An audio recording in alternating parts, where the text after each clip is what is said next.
For all things great iron and hard top, it's Kevlu and Steven's a Sandbox.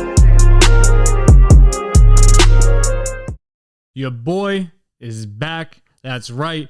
Thank you for patiently waiting. My top 5 from my top 25 is finally here. So in case this is your first time watching Steve's top 25, my 5 to 1 is about to come down. Guys, make sure you check out my 25 to 6. That's all been broken down in a couple of different episodes, podcast and YouTube episodes. So whatever your preference is, make sure you go and check that out. On a side note, before I recorded this episode, I almost just lost, the next 6 episodes that we're about to produce. Ran out of space on my laptop, so love that. Got to shout out the Rodecaster Pro. Being able to record a podcast without your computer is a blessing. Make sure you have that micro SD card. But guys, we're about to get in with my top 5 of my top 25. Before we do, go to our Meet the People series, positional rankings, free agency predictions, our social media, our website, sandbox.net. Do all that. Show us some love. Make sure you're staying caught up. We have our NFL draft coverage coming really soon. I'm really excited to start covering that, doing a bunch of that. But I know you guys are all excited to hear my top 5 of the players from this past NFL season and where I have them ranked. You guys know the 2-time MVP, Aaron Rodgers, was at 7 on my rankings.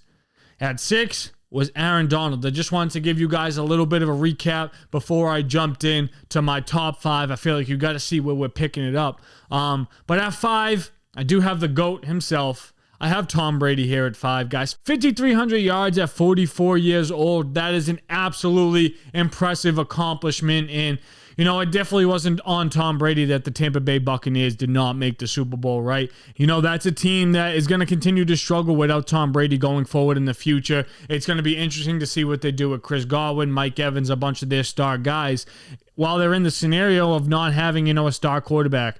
Maybe they'll be in the trade market. We just know that Russell Wilson just got traded to the Denver Broncos. Aaron Rodgers signed back. So a lot of news going on in the NFL as of recently. Tom Brady here at 5. Tom Brady, much love and respect to you. I didn't root for the Patriots. I didn't root for the Bucs, with the exception of last year's Super Bowl. But I definitely witnessed greatness while you played, and I appreciate it. I was a Giants fan, so I definitely got to appreciate some things a little bit more than you, like the 2007, 2011 Super Bowl. But you've taught us all so much with watching the game of football, and I absolutely love the fact that my whole lifetime watching football, you were the beginning and the start of it. So shout out to Tom Brady at 5. At 4, TJ Watt.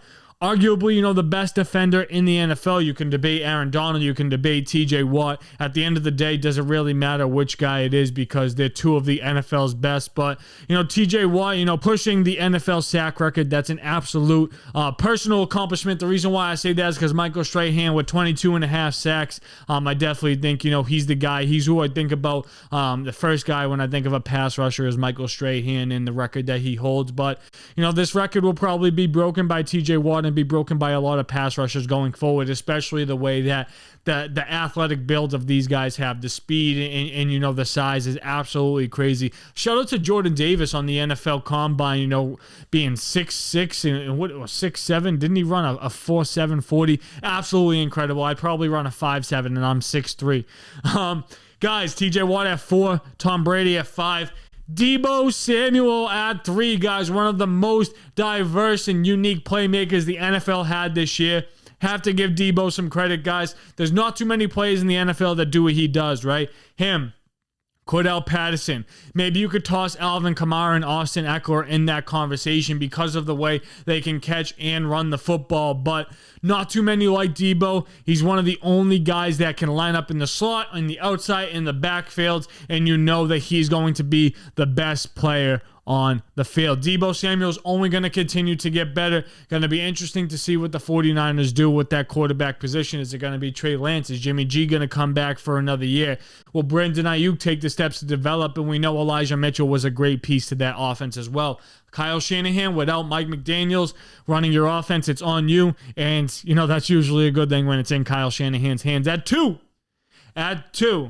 for the shoe, Louis Arenello, shout out to Lou. Guys, Jonathan Taylor here at 2, JT, the best running back in all of football this past year. And, this really isn't debatable, honestly. I mean, if Derrick Henry played 17 games, then yeah, you could have debated it, but he didn't. Jonathan Taylor was one of the best players, could have won the MVP, but you know how that award goes. It's always, given to a quarterback. So Jonathan Taylor definitely deserved the respect. If Cooper Kupp didn't have the year that he did, then Jonathan Taylor would have been the offensive player of the year. I got Jonathan Taylor in my fantasy leagues, looking forward to keep him along with Javonte Williams and seeing how those two guys grow. At 1, the Triple Crown Super Bowl champ, whatever you want to call him, fill my cup, Cooper Kupp here at 1. Guys, Cooper Kupp was absolutely by far the best player in the 2021-2022 NFL season, and it really showed. He took his team to the Super Bowl. They had the great defense, they had the quarterback,